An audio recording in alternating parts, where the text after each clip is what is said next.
Welcome to the Computer World Terminologies and Concepts series. In this video, we explore DHCP, which stands for Dynamic Host Configuration Protocol.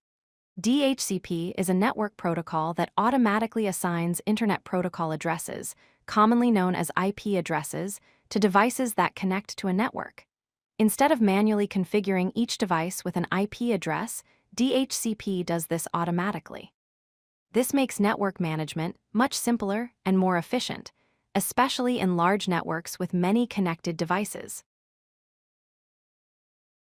DHCP offers several important advantages. First, it provides automated management by eliminating the need to manually configure IP addresses on each device. Second, it reduces errors because DHCP prevents duplicate and invalid IP addresses from being assigned.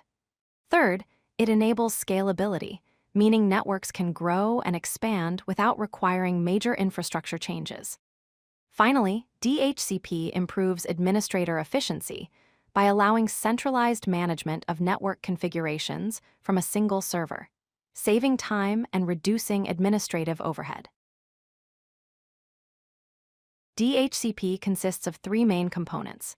The DHCP server manages the pool of available IP addresses and assigns them to client devices. The DHCP client is any device, such as a computer, smartphone, or printer, that requests and receives network configuration from the server.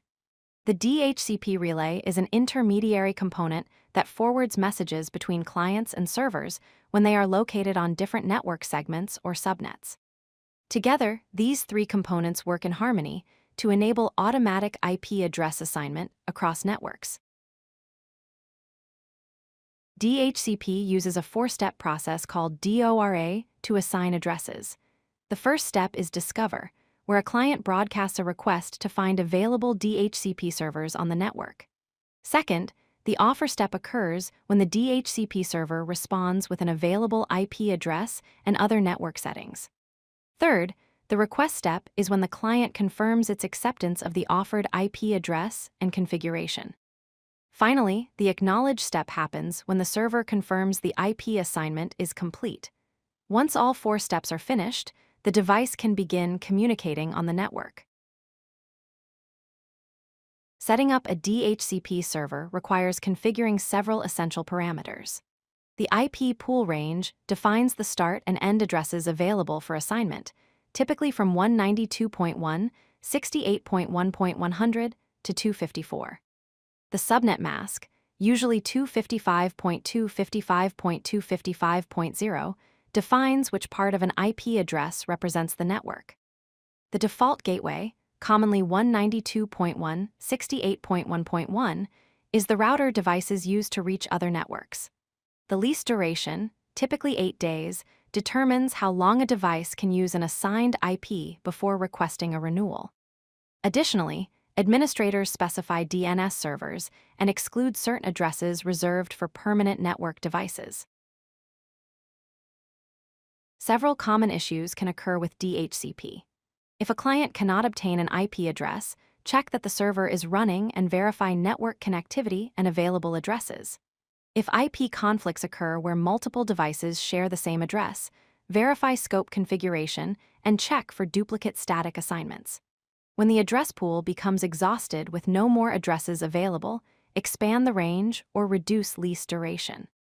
Rogue servers, which are unauthorized DHCP servers on the network, can be identified and removed using packet capture tools. Relay agent failures may require verifying relay agent configuration and testing connectivity. Finally, if UDP ports 67 and 68 are blocked by firewalls, they must be enabled to allow DHCP communication. Securing DHCP requires implementing several best practices. DHCP snooping blocks unauthorized servers at the switch level using trusted and untrusted ports. MAC filtering allows or denies IP assignment based on device hardware addresses, creating a whitelist of approved devices. Continuous network monitoring tracks DHCP traffic for anomalies and spoofing attempts. Access control limits server access to authorized personnel only. Rate limiting prevents DHCP starvation and denial of service attacks by controlling how many requests can be processed.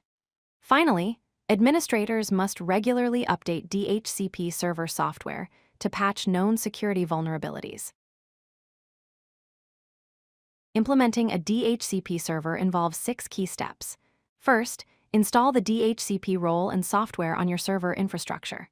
Second, configure the scope by defining the IP address range and parameters for allocation. Third, set exclusions to reserve specific addresses for static devices like routers and printers. Fourth, configure the default gateway and DNS servers that clients will receive. Fifth, authorize the DHCP server in your Active Directory domain if applicable. Finally, activate the scope and test by verifying that client devices successfully receive IP addresses and can communicate on the network. If you like this video, hit that like button and don't forget to subscribe. Visit codelucky.com for more such useful content.